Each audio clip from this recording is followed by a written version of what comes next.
pop experience, Chris. You know, what?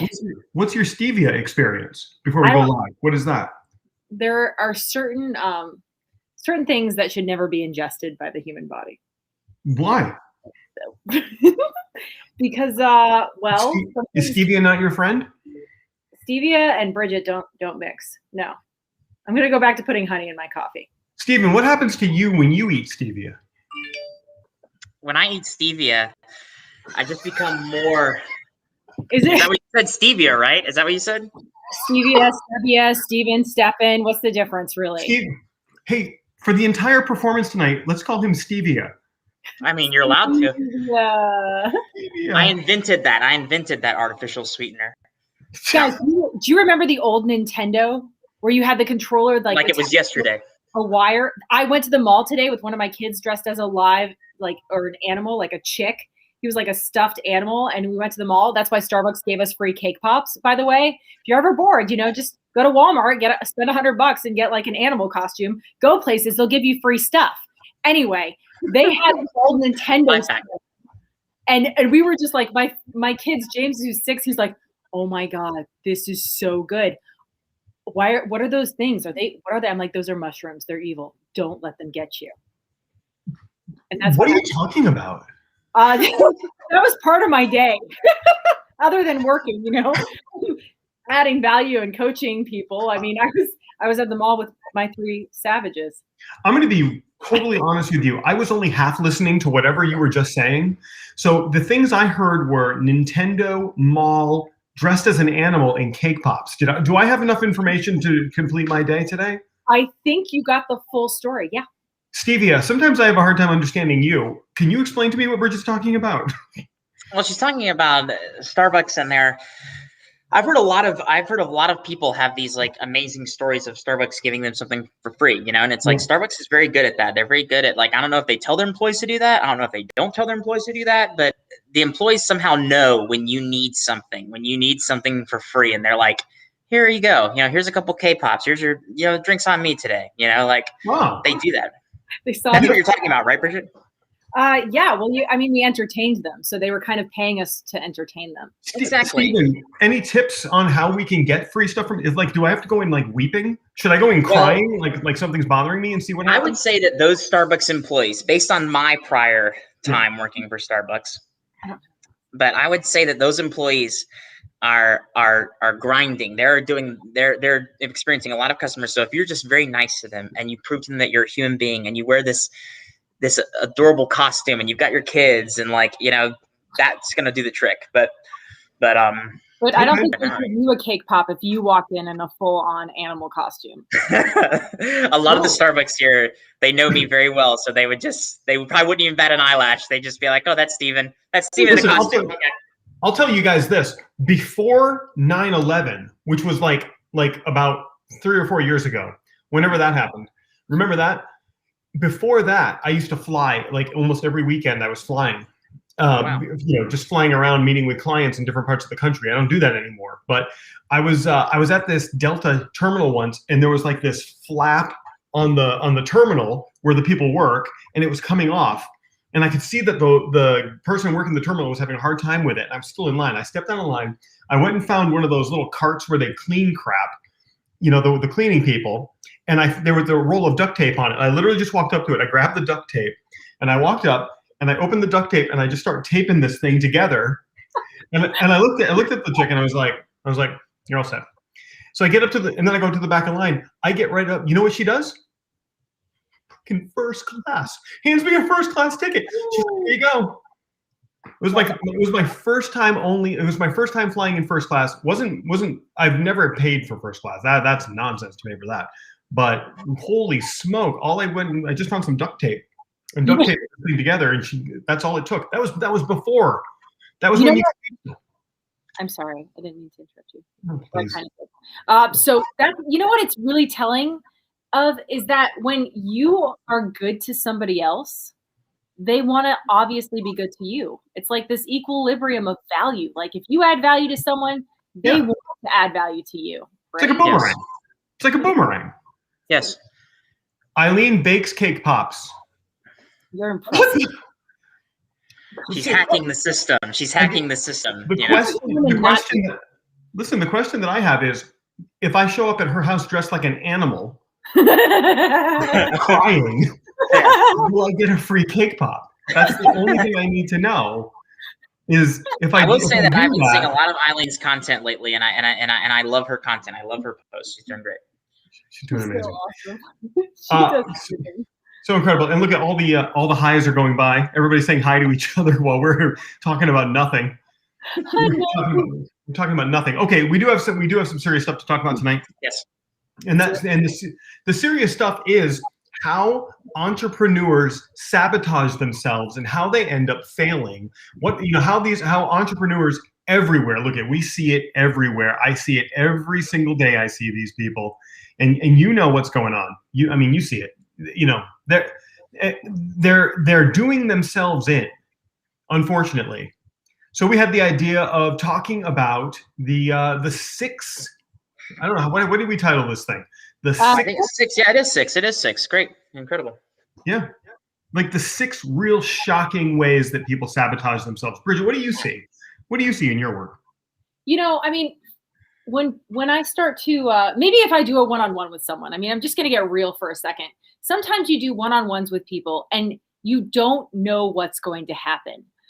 Sometimes when you're just looking to add value to people, then all of a sudden, they have a moment where they're like, I haven't told someone this, or like, I don't know where to go. And, I don't know if that happens to you guys. I mean, that happens to me when I go to Walmart, the person who's there is just like, can I tell you something? I'm like, well, we're in produce, so I guess it's okay. And what that means is that people they keep things secret.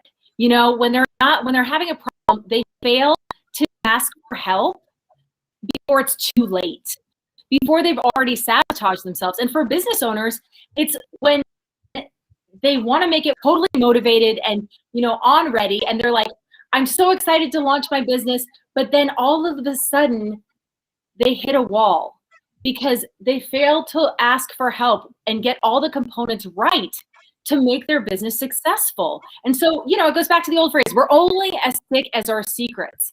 And eventually, it will bite you in the butt when it comes to launching your business. I don't know. What do you guys? Yeah, listen, I totally agree with you. By holding on to that stuff that's actually paralyzing you and keeping you from taking that step forward. That's brilliant. Stephen, what do you think? I completely agree. One of the things that I was thinking about when we talked about this topic it was really, and I loved how you titled it, Chris, the 6 most disturbing elements of sabotage. Yeah, which is a great title. Listen, holding on to secrets. That is disturbing. Well, go ahead, Stephen. And I can offer people one thing. I can offer you guys is what I've heard a lot of in my like time of talking to people about making Facebook statuses, doing these things. I'm no perfect person myself by any means, but I have heard a lot of this phrase of who would even want to hear this, and I think before we go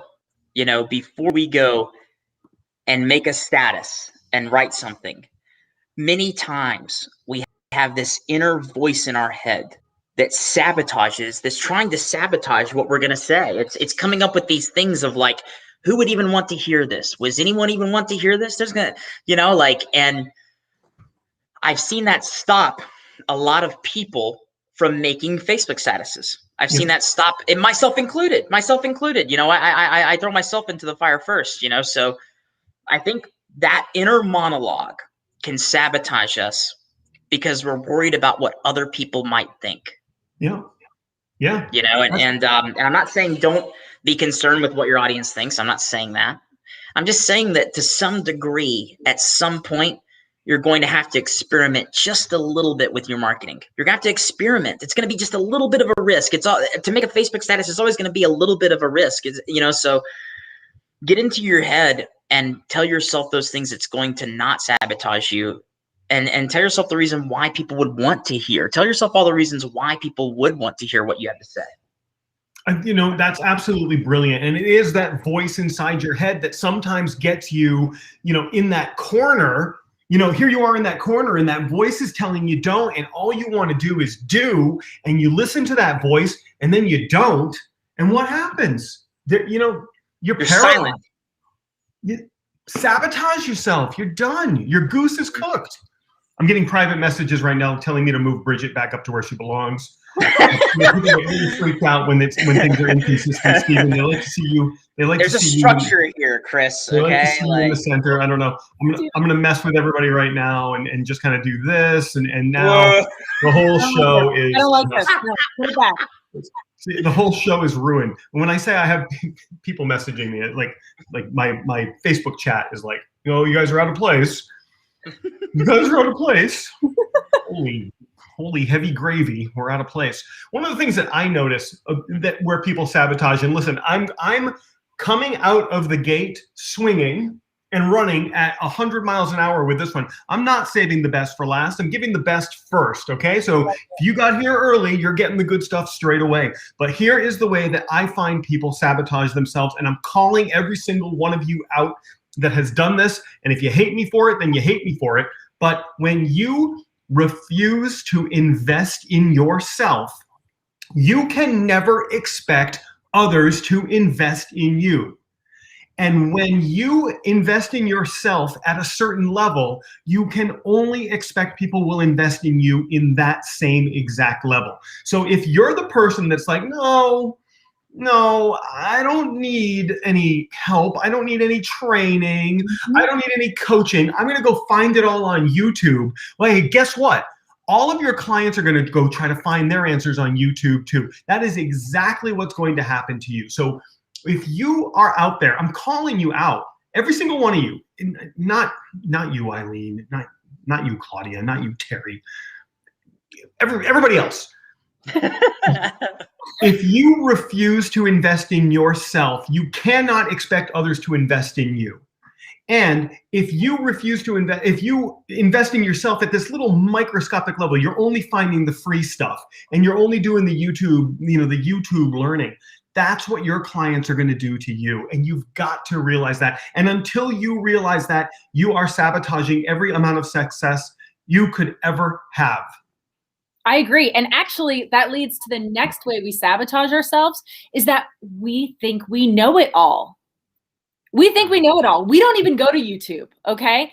We've all been there at some point. We think that we know everything. We know how to run a business. We know what we're doing. We know what the best way to go about everything is, how we do our social media. We know the best way to get, into the right mindset. We've done it for years. We know it all. And when you partner with just yourself, newsflash, you partner with fear, you partner with anxiety, you partner with limited everything. Limited beliefs, limited education, limited beliefs, limited ability. Sorry, Bridget, go ahead. No, I'm totally with you. I agree. So that's a number one way we sabotage. We think we know it all. We know everything that we need to succeed.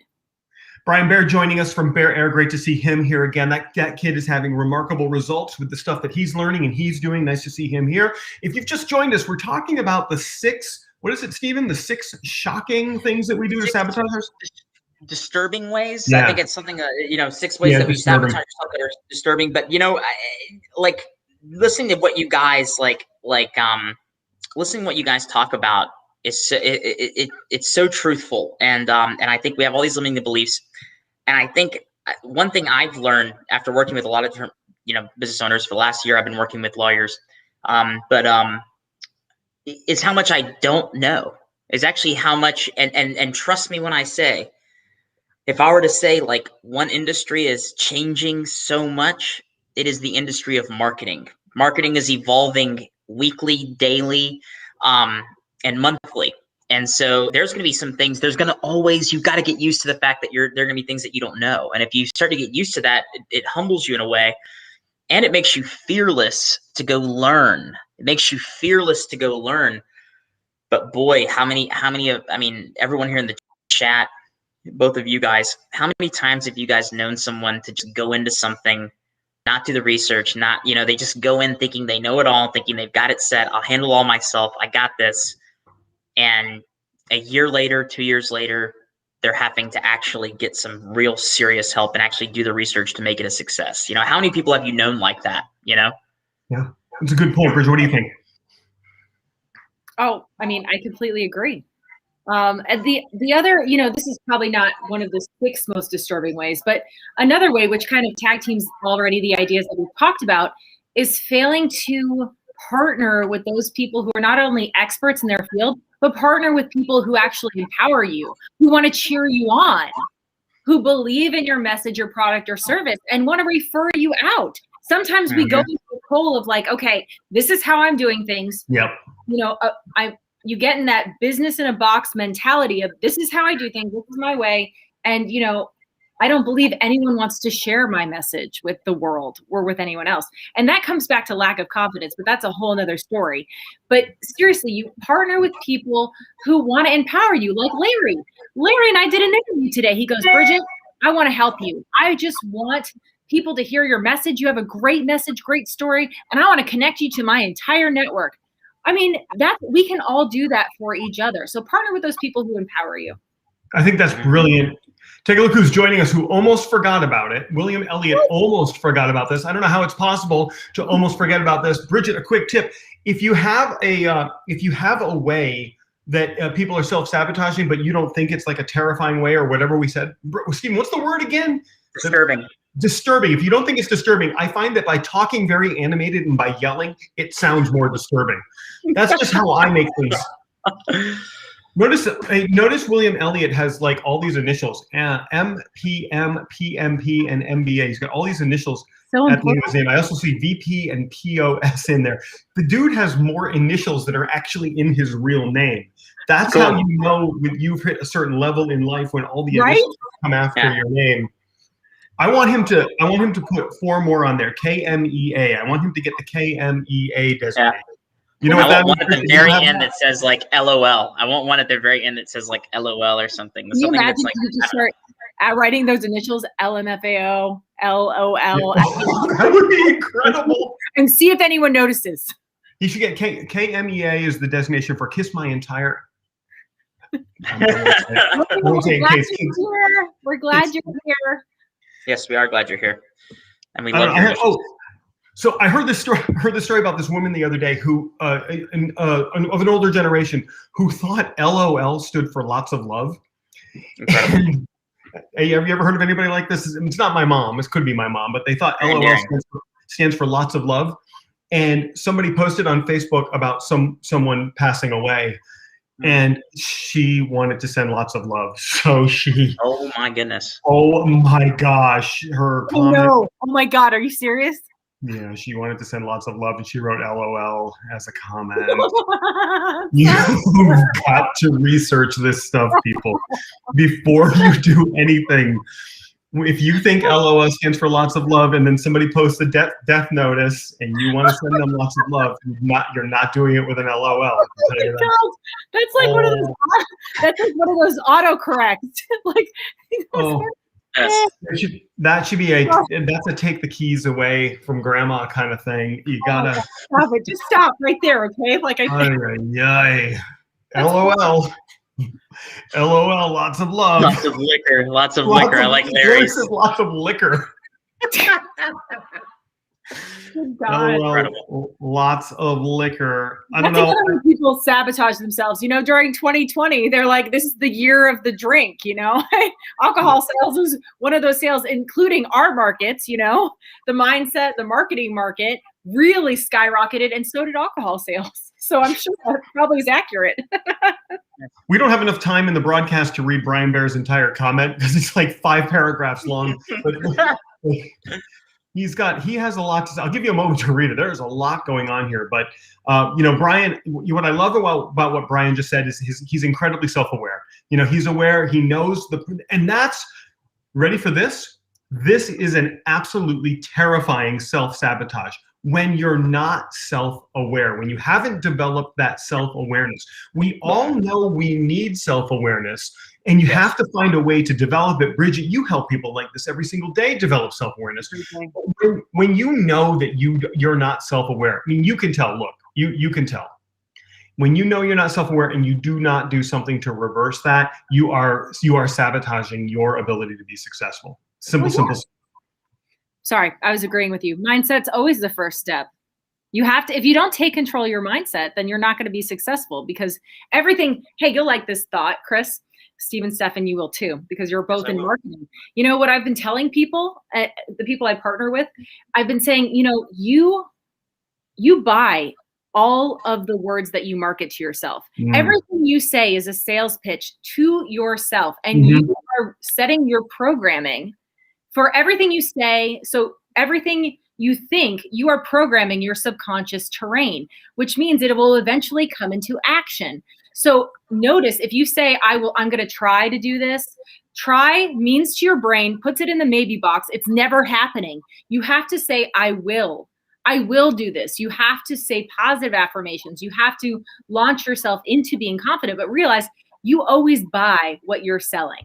Even if you say something like, I can't wait, the first two words are, I can't. Exactly. And you're just putting it out there that you can't. I was talking to somebody about that this week. It's so important. And, going back to Brian's thought, what it brought up for me, one of the major ways people sabotage themselves is they think their questions are stupid, or they're afraid to ask the question. So they partner with fear and they don't ask questions. If you don't ask questions, you can't learn, you can't grow, you can't shift. So whatever it is, if you can turn something into a question and ask yourself first, and then launch into asking somebody else for help. I mean, that's the way you start getting into the right mindset. You start to ask questions to yourself. That's incredible. Incredible. Steven, follow up. Can you follow up to that, Steven? You must have something. One thing that I've noticed, and this can definitely go on our list, and it goes along with what you were saying, Bridget, with people always, thinking that they're right and that's their initial thought. I've noticed that for people that are not self-aware, it's very difficult for them to take constructive criticism. They initially it's almost like they have this force field that, like, when you have any constructive criticism, they're like, nope, that's not, nope.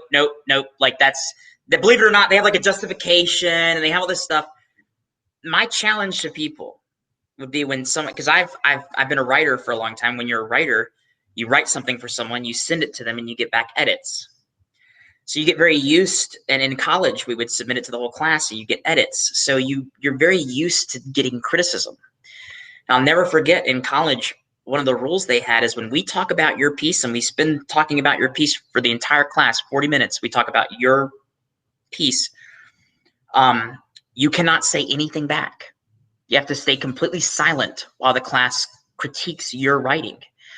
And that trained me to, when someone has constructive criticism about me, I try to stay very quiet, and I just listen, and I take it in. And if after a day I think to myself, that doesn't make any sense, then maybe I don't utilize it. But I always give it an opportunity, because maybe they're talking about something that, I'll give you an example. One of my favorite people in the world, Craig De La Hoya, who I used to work with, he once told me, in business, Steven, sometimes you talk very fast. And if you can slow it down a little bit, people will understand what you're saying. Mm-hmm. And after listening to what he said, and after evaluating myself, I discovered he's right. But if I'd had that initial barrier that said, you can't do anything wrong, you're not doing anything wrong, you're not doing anything that can be improved upon, then I wouldn't have validated some of that. And he was coming from a place of wanting to help me, not coming from the fact that he spent the time to even say such a thing, and he was a close friend at that time. So things like that really stand out to me, and it's trained me to, when someone has criticism, take it in. Don't necessarily have that force field. Can I add? Is that okay? Absolutely, you can. So what you're really saying is, in order to see it as critical or criticism, you turn it on yourself and say, is this true for me? Is this true about me? So ask yourself the question. Same question that they ask you, ask yourself. Take the ball back into your court and take control and become the influence within that question. so that you can't be offended by it. And if it's true, then you can change it. But if it's not true, And I could have sabotaged myself by saying, you know what, he's wrong. I don't care that I taught, it's like, it's not that bad of a thing, but it is something that once I became self-aware of, I felt like I mastered it way more. Mm-hmm. Absolutely. Chris? Steven, Stefan, Stevia, that was incredible. Just so, and I still talk fast for everyone's. You really do. You really do. Yeah. All right, guys. Hey, listen, we're coming down to the bottom of the hour. We definitely do need to speed it up a little bit and finish this thing up. One of the ways that I feel like people sabotage themselves just so that we can get through this list is I completely forgot what it was going to be.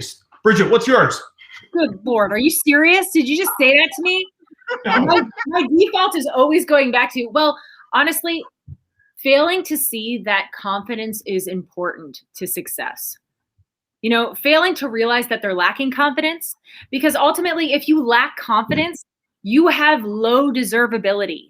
Yep. And low deservability means you're not going to price the value that you're giving to people correctly. You're not going to market yourself properly. You're not going to ask for help because you have low deservability. And low deservability means that you don't believe in the value that you have to offer others. So you have to be able to achieve the things you want to achieve, but that's coupled with you have to deserve to achieve the things you want to achieve. Exactly. How many people have you seen that have phenomenal products, phenomenal value to add to the world, and you're going, man, you are amazing. Like, I know like at least 50 people right now who would benefit from what you're selling. And then you get that message, oh, you really think so? Like, I don't know, because you can't teach that confidence. It has to come from your mindset. You have to go in and figure it out yourself and level up in that deservability. And that comes to asking an expert for help, partnering with someone who will hold you accountable and empower you. It's the whole ball of wax, everything we've talked about. That's incredible. I'm going to say that a lot of people self-sabotage by the combination of being incredibly distracted and refusing to change that. And I'm talking to every single person that's listening to this. You, at some point during your day, you are unnecessarily distracted. You're pulled in a million different directions. You're mindlessly scrolling through the social feeds. And hey, look, that's coming from a guy that is teaching people to market themselves on social media. And I'm telling you that you're distracted by the platform. You cannot let yourself get distracted, and you need to do everything possible to remove the things that distract you so that you can focus. And when you get onto these social platforms, I'm going full screen, guys, because I am on a rant. When you go into this mode where you're just letting every little thing distract you, your phone is buzzing, you got alerts, every little icon everywhere has a little number on it that's telling you how many times you need to go check it, whatever that is. I don't know. I have all that stuff turned off. You've got your computer with all the notifications coming everywhere. You've got how many Gmail addresses do you have? You have more than one? You're distracted. How many tabs do you have open on your browser? You've got more than 3 tabs open? You're distracted, and you know it. And what you need to do, listen, I see you guys nodding, so I'll bring you guys back. You have all of this stuff going on. Open the desktop on your computer, okay? How many little icons do you have all over the desktop on your computer? How many things do you have open somewhere that you're saying, someday I'm gonna go back and read this? You're not gonna go back and read it, so close it and get back to work. You are killing yourself by not focusing and by allowing yourself to be distracted. And we all know when we are distracted. We know we are. When you're sitting there, you got this thing, and you're just going, oh, look, another picture, another dumb picture, another dumb picture. Oh, look, somebody's coffee. Look, somebody's baby. Whatever. Stop. The baby pictures aren't dumb. But you know what? All the other stuff. It is distracting you, and you are sabotaging any chance you have for success. If you look at your browsers right now, all of you, you're on your computers, you got more than 3 tabs open, close every single one of them, but you don't need more than that open. Don't close this one. Don't close this one right now. I'm just kidding. Look at this. Look at this. Somebody's got 11. Lemon taps. Yes, yes, yes. I don't want to forget to read that. You all do it. You're never going to go back and read it. Either take 2 minutes and skim it and get the main points from it, or close it. You're not going back to read it, Kelly. You're just not. Brian Bear, how many tabs does this kid have open? Who knows? Listen, the thing is, if you are, we're over time. We got to bring this thing home. Stop getting distracted and just get back to being focused and getting back to work. You're killing yourself. You're killing your business unless you can do that. Steven, what's your last? What's your final? My last one, guys, is very simple. Pick a platform, because you're not gonna be able to juggle all those spinning plates. If you've got a LinkedIn and an Instagram and a Facebook and this and that and all these platforms, and you're one business owner and you're going from each one to each one, and you're only putting a little bit of water in each one of those little platforms, they're not going to grow, because you're going to be so stressed out that you're not going to be able to hit a singular meaningful message on one of them. So I'd rather you focus on one. Get that community going, blow that audience up, dive into that audience. You're listening. And then once you've got massive success and you just want to play around and experiment a little bit, go to another platform and see what it's all about. But I promise you, I know so many business owners that are trying to be successful on all platforms, and it's just not working out well. Well said, Steven. I'm going to bring this home by saying, listen, you know when you're sabotaging yourself. It's not a secret. It's not something that's happening and you're like, whoa, why am I failing everywhere? You know you're doing it to yourself, and you've got to stare it in the eyes like an apex predator, and you've got to chase that thing down, and you got to go like this. You got to go, whoa, and you got to take that. You got to take that self-sabotage, and you just have to get away from me. That's what you gotta do. You have to do that. Oh my God. You have to do that. I'm doing two things right now, Bridget. I'm done talking. I'm putting my hood on, and I'm sending it over to you to bring this thing home. And how cool is Bridget's jacket tonight, by the way? I mean, I just have to say, like, you know, it's if all else fails, get a jacket like Bridget's. You'll think you're really cool. I mean, that's it. Yeah. Bridget. I thought it was okay. What? Bridget, right, J32, we got to wrap this thing up. Otherwise, we're not going to have any content for next week. Take it home, Bridget. Gosh, right. Guys, it's time to break free from sabotage, and it's time to level up. We'll see you next week.